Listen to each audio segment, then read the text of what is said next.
Mind status అంటే చాలా టెన్షన్గా ఉందండి. అది ప్రతి ఒక్కళ్ళు ఈ ప్రసవ వేదన అందరూ ప్రతి డైరెక్టర్ పడేదే కొత్త డైరెక్టర్. కాకపోతే సెన్సార్ దగ్గర నుంచి అందరూ పాజిటివ్ రిపోర్ట్స్ ఉండడం కొంచెం ఎక్కడో ధైర్యంగా ఉంది. సో అందరం హ్యాపీగా ఉన్నాం, కాన్ఫిడెంట్గా ఉన్నాం. అది కాకుండా దాసరి గారు గురుగారు చనిపోయినందుకు ఇప్పుడు ఈ మూవీ ఫస్ట్ టైం మనదే ముందు వెళ్తుంది. ఆయనకు అంకితం ఇస్తున్నాం ఈ సినిమా. అనిల్ గారు ఈ నిర్ణయం తీసుకున్నందుకు మేము అందరం చాలా హ్యాపీగా ఫీల్ అయ్యాం. ఎందుకంటే ఫస్ట్ ఆయన చేతుల మీదుగానే నేను పోలీస్ దేవాకి 100 Days మెమెంటోస్ తీసుకున్నాను. 2 సూపర్ హిట్లు నేను ముందు రాసిన సినిమాలు. సో అలాంటివి ఆయనకి అంకితం ఇవ్వడం మేము అదృష్టంగా భావిస్తున్నాం.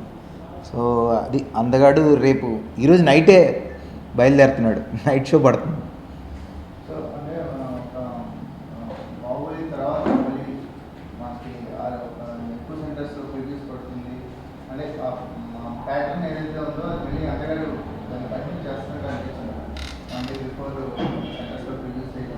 అవును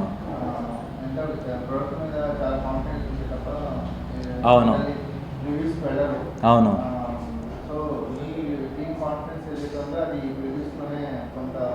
కనబడుతుంది. అంటే రివ్యూస్ అంటే అది నాకు ఐడియా లేదండి. అనిల్ గారు తీసుకున్న నిర్ణయం. మీ ఇష్టం సార్ అన్నాను, నేనేం చెప్పలేదు. బట్ అందరం కాన్ఫిడెంట్గా ఉన్నాం, అందులో డౌట్ లేదు. బట్ నైట్ షోలు పడడం మంచిదే. ప్రొడ్యూసర్స్ బయ్యర్స్ వాళ్ళందరూ హ్యాపీగా ఉండడమే కదండి కావాల్సింది. వాళ్ళు బాగుంటే మనం బాగుంటాం. సో అందుకోసం ఎక్స్ట్రా షోలు వేయడం అనేది అందరికీ హ్యాపీయే.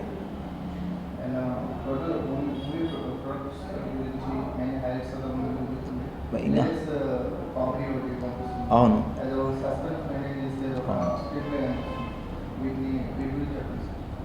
ఇది ఒక జోనర్కి సంబంధించింది కాదండి. ఇది మొత్తం ఎందుకంటే ఇది థ్రిల్లరు అన్నీ మిక్స్ అయి ఉంటుంది. ఇది ఎంటర్టైన్మెంటు అన్నీ ఉంటాయి.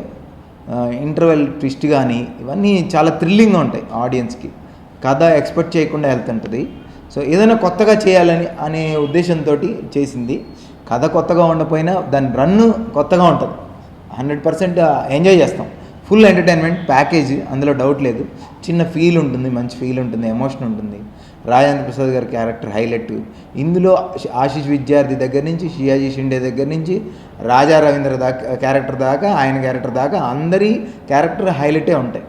ఎవరి క్యారెక్టర్ తీసిపోదు, ఎవరి క్యారెక్టర్ తగ్గట్టుగా వాళ్ళకి స్టఫ్ ఉంది. సో రాజేంద్ర ప్రసాద్ గారు ఇంకా హైలైట్ ఈ సినిమాకి. ఎందుకంటే మొన్నే చెప్పాను నేను, ఒక ఎద్దు ఎలా మోస్తుందో అలా భుజాన్ని వేసుకొని ఈ సినిమాని తీసుకెళ్ళారు. చాలా బాగా చేశారు. ఆయన దొరకడం, అలాంటి ఆర్టిస్ట్ దొరకడం మేము చాలా హ్యాపీగా ఫీల్ అవుతున్నాం.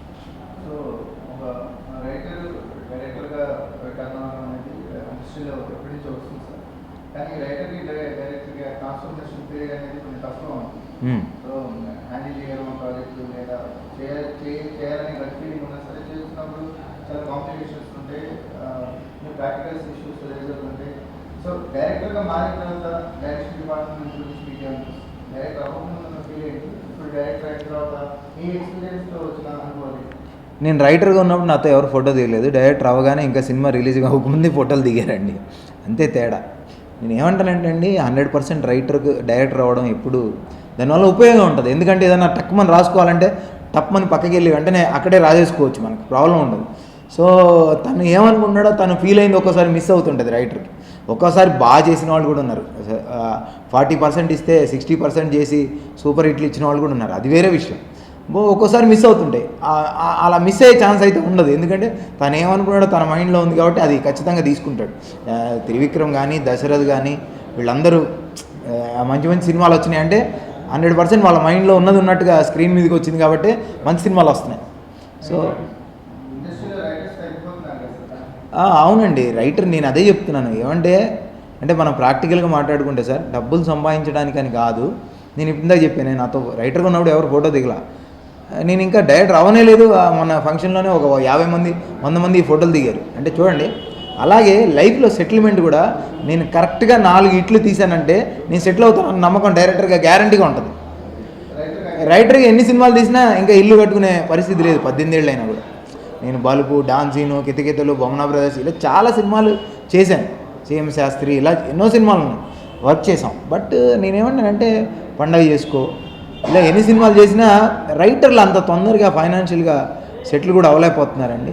రెండోది 100% రైటర్కి అంటే అది ఎక్కడి నుంచి వస్తుంది అనేది చెప్పలేం, కానీ డైరెక్టర్కి 100% ఉంటే రైటర్కి ఒక 20-30 ఈ లోపే ఉంటుంది రైటర్కి. సో అది చాలా ఇబ్బందికరమైన విషయం. సో రైటర్స్ వాల్యూ పెరగాలి. ఎలా ఉండాలంటే రేపు డైరెక్టర్ అయిన వాళ్ళు కూడా లేదు రైటరే బాగుందని వచ్చేటట్టుగా ఉండాలి, కథలు రాసుకోవడమే బెటర్ అనేటట్టుగా ఉండాలి. ఆ గుర్తింపు వచ్చిన రోజున ఖచ్చితంగా మళ్ళీ మార్పు వస్తుంటుంది, అటు ఇటు వెళ్తూ ఉంటుంది. బట్ ఇప్పుడు ఇది కన్వీనెంట్గా ఉంది కాబట్టి అందరూ ఇందులోకి వెళ్తున్నారు. చాలా సపోర్ట్ ఇచ్చారండి. సపోర్ట్ అంటే ముందు నేను డైరెక్టర్ అవ్వాలనుకోలే, కథ చెప్పిన తర్వాత డైరెక్టర్ అవ్వాలని ఉన్నా నేను ఎవరిని సార్ నేను డైరెక్టర్ అవుతాను మీ డేట్స్ ఇవ్వండి అని నేను ఏ హీరోని అడగలేదు. అడిగితే ఇచ్చేవాళ్ళేమో, అది వేరే విషయం. బట్ నేను ఎవరిని అడగల. బట్ మైండ్లో ఉంది, దాని తగ్గ హార్డ్ వర్క్ చేసుకుంటా ఉన్నాను ఇన్నర్గా. సడన్గా తనే అడిగాడు. అడిగినప్పుడు నేను కూడా ఆలోచించా, ఇదైతే మనకు ఫస్ట్ సినిమా కరెక్ట్ స్టెప్, మంచి స్టెప్ పడుతుంది అని అనిపించి అక్కడి నుంచి దిగిన దగ్గర నుంచి వర్క్ చేసుకుంటూ వచ్చా. ఫస్ట్ డే రాజ్ నా పక్కనే ఉన్నాడు, నేను ఎలా చేస్తాను అని. నాకు టెన్షన్, ఇదేంటి షూటింగ్ అంతా కూర్చుంటాడా ఏంటి ఇతనని. ఒక గంట సేపు కూర్చొని మాస్టర్ ఎరగదీసేస్తున్నారని చెప్పి వెళ్ళిపోయాడు. అది హ్యాపీగా అనిపించింది. సో తను ఆ రోజు భుజం తట్టేసి వెళ్ళిపోయాడు ఒక గంట తర్వాత. అది హ్యాపీగా అనిపించింది. టీం అంతా కలిసి అందరూ అన్ని 24 క్రాఫ్ట్స్ ఎంతో కష్టపడి చాలా ఇదిగా ఈ సినిమాని అందరూ ఇష్టపడి కష్టపడి మీకోసం ఈ సినిమా రెడీ చేశారండి. మీరందరూ ఈ పైరసీలు ఇలాంటివి ఏమైనా ఉంటే కూడా అలాంటివి ఏం చూడకుండా థియేటర్కి వచ్చి, ఇది ఫ్యామిలీ మొత్తం ఎంజాయ్ చేసే సినిమా. ఫ్యామిలీతో మొత్తం చిన్నపిల్లలతో సహా మంచి ఫీలు ఎమోషన్ ఉంటుంది. అందరూ థియేటర్కి వచ్చి తప్పకుండా మా సినిమాని చూసి మమ్మల్ని అందరినీ బ్లెస్ చేస్తారని నేను కోరుకుంటున్నాను. Thank you.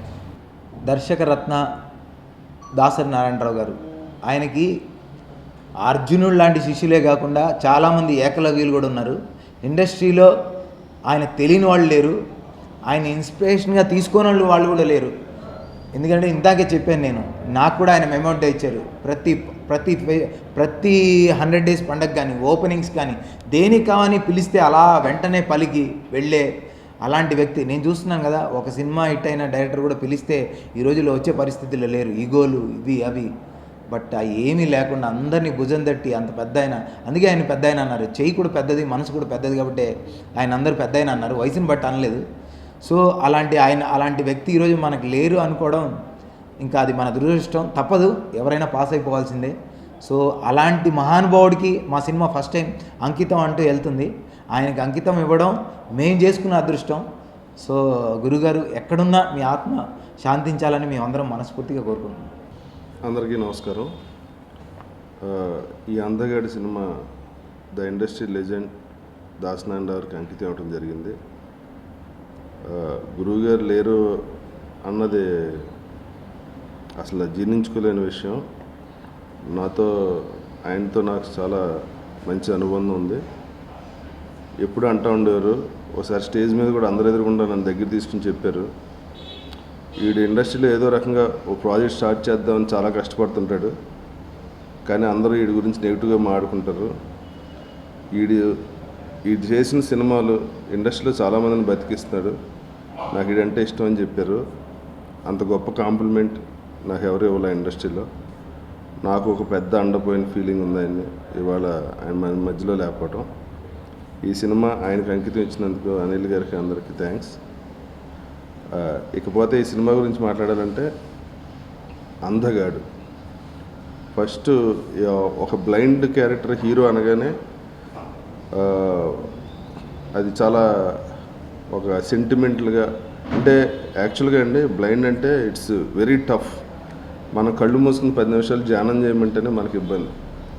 ఎందుకంటే కళ్ళు మూసుకుంటే ఈ ప్రపంచం ఏమీ కనిపించదు. ఒక 10 నిమిషాలు ఇబ్బంది పడి మనకే అసలు బతికినంతకాలం 50 ఏళ్ళు బతికిన 60 ఏళ్ళు బతికిన టోటల్గా చీకట్లో బతకడం అంటే ఇట్స్ నాట్ ఎ జోక్. అది ఎంత ఇబ్బంది అంటే తలుచుకుంటేనే భయంకరంగా ఉంటుంది. అటువంటి క్యారెక్టరైజేషన్తో హీరో కథ చెప్పినప్పుడు చెప్తానన్నప్పుడు వెలుగొండ నేను కన్ఫ్యూజ్ అయ్యా, ఇంట్రా హీరో బ్లైండ్ అంటున్నావు అంటే లేదు ఇన్నమన్నాడు. ఫస్ట్ సీన్ నుంచి లాస్ట్ సీన్ వరకు బ్లైండ్గా ఉన్నంతసేపు హిలేరియస్గా ఉంటుందండి. చాలా బాగా చేశాడు వెలుగొండ. షాక్ అయ్యాం వినగానే. రాజ్ తరుణ్ అసలు ఫస్ట్ సిట్టింగ్లోనే ప్రాజెక్ట్ ఓకే చేశాడు. ఆ తర్వాత నేను పురుష లక్షణం అనే తమిళ సినిమా మెయిన్ విలన్ చేశాను, అది తెలుగులో బల్లెపెళ్ళం అని రిలీజ్ చేశారు. ఆ తర్వాత మెయిన్ విలన్గా నేను చేయలేదండి. ఈ సినిమాలో నేను ఇప్పుడు మెయిన్ విలన్ చేస్తున్నా ఇదే గెటప్తో. అంటే ఆశిష్ విద్యార్థి, షాజీ షిండే, జయప్రకాష్ రెడ్డి గారు ఇలాంటి పెద్ద ఆర్టిస్టులు ఉన్న సినిమాల్లో నన్ను మెయిన్ విలన్గా పెట్టి అటు రాజ్ తరుణ్కి, డైరెక్టర్కి, ప్రొడ్యూసర్కి అందరికీ నా కృతజ్ఞతలు. మీరు కూడా సినిమా చూసి నాకు ఆ క్యారెక్టర్ గ్యారంటీగా సినిమా బాగుంది, అందరూ కాన్ఫిడెంట్. నేను కూడా సినిమా చూసా, నన్ను నేనే చూసుకుని చాలా షాక్ తిన్నా. చాలా బాగా వచ్చింది. స్క్రీన్ మీద నా ప్రజెన్స్ చూసి ఆ కెమెరామెన్ రాజశేఖర్కి కానీ, రీ రికార్డింగ్ చేసిన మన మ్యూజిక్ డైరెక్టర్ శేఖర్ చంద్ర కానీ అందరికీ నా నమస్కారాలు, కృతజ్ఞతలు కూడా. వెలుగొండ శ్రీనివాస్కి మాత్రం నేను జీవితాంతం రుణపడి ఉంటా. ఎందుకంటే నేను ఇండస్ట్రీకి వచ్చి 30 years అయిందండి. హీరోగా చేసా, తర్వాత క్యారెక్టర్లు చేసా, చిన్న వేషాలు వేసా, కామెడీ చేసా, అన్నీ చేసా. కానీ ఒక సీరియస్ విలన్ క్యారెక్టర్ చాలా రోజుల తర్వాత చేశా. ఈ సినిమాని చూసి ఆదరించి ఫ్యూచర్లో కూడా నాకు ఇంకా మంచి వేషాలు వస్తాయని ఆశిస్తున్నాను. అంటే అండి, సినిమా చూసాక ఎంత కాన్ఫిడెన్స్ అంటే మాకు డైరెక్టర్ అందరికీ, సినిమాని రిలీజ్ రోజు ముందు రోజే ప్రీమియర్ షో కింద అన్ని డిస్ట్రిక్ట్స్ హెడ్ క్వార్టర్స్లో థియేటర్లో సెకండ్ షోలు వేస్తున్నాం. ఈరోజు ఈవినింగ్ 9 o'clock విశ్వనాథ్ థియేటర్లో మనం ఇక్కడ హైదరాబాద్లో second show 9 o'clock premiere show ఉంది. అలాగే Vizag, Guntur, Eluru, all district head క్వార్టర్స్లో ప్రీమియర్ షోస్ ఉన్నాయి. ఓ రోజు ముందే చూసి మీరందరూ హ్యాపీగా ఎంజాయ్ చేస్తారని ఆశిస్తూ సెలవు. Hi, this is Heba Patel. My film Andagaadu is releasing tomorrow, that is June 2nd. The premieres are going to be held today in different parts of Telangana and Andhra Pradesh. Andagaadu is a special film to me in a lot of ways. Firstly, this is my third film with Raj Tarun. We started off together and it was again great fun working with him. It's always been great working with him because of the great comfort level we share, and plus he's a great actor, so he makes my job very easy in any film. The major reason for me to take up Andagaadu has always been the script. When Veligonda Srinivasa narrated the story to me, I really wanted to be a part of the film. And even though I was apprehensive about being paired opposite Raj Tarun for the third time, because of the story, I knew I had to be a part of it. And working with a lot of the other actors, like the previous 2 films that me and Raj did, we had very few people on set. The cast was not that big. But in Andagaadu, we had a lot more people, lot more cast, and that made the shooting even more fun. Technically, if you go to see out of the 3 movies that I've done with him, Andagaadu is the film that I had the most fun working with him. So I have a lot of expectations, lot of hopes pinned on Andagaadu because I've seen the film, it's come out great, and I'm hoping it's as well received as I liked it, and I'm really nervous about it. I please request you to go and watch it in theaters tomorrow or tonight, whichever works out for you, and do watch it only in theaters. And the makers of the film have decided to dedicate this film to the legendary director Dasri Narayan Garu, and I really hope you like the film. Okay, in Andagaadu, I play this girl Netra, who's an ophthalmologist. She plays an eye doctor, and the confusion that happens between her love part in the film with Raj, that is the first part of my part in the film. And in the second, no, actually I can't tell anything about the story, but I play Raj's love interest in the film and what he goes through because of the confusion that he faces in life with my family and with Rajendra Prasad. That is the major highlight of my part in the film. It's an interesting plot. I like my role a lot, and if you go to see how close it is to me in real life, not at all. I don't think I would have ever been a doctor. And B, I don't know, it's not at all like me in real life. That she's quite composed and calm and well put together. I am very clumsy and very hyper. See, when I'm listening to the story, I don't imagine because I don't know how it will turn out. But as far as you listen to the story, if you enjoy it, that means the director has at least more than 50% lived up to what he's promised. I heard the story, I liked it, that's why I agreed to do the film, and I enjoyed watching the film. That is why I think he's done a very good job. For a debut director, he's delivered what he narrated, I feel. I have a lot of combination scenes with Rajendra Prasad sir and Satya. They are both very comical in the film, but in a very different way. Satya is fast becoming my favorite comedian in Tollywood because of his immense comic timing and him being funny off screen also. I really like people who make you laugh, and Rajendra Prasad sir and Satya both fall in the same category. Obviously, Rajendra Prasad sir has a lot more experience, so he is there as the father figure, but he is sweet. Satya has been great to work with, and I enjoyed working with both of them. Sayaji Shinde sir, who plays my father, also again has a very comical role. He's also a very sweet person. Technically, I'm telling you, more than Raj, I had a blast working with the other cast members because they've been a lot more fun.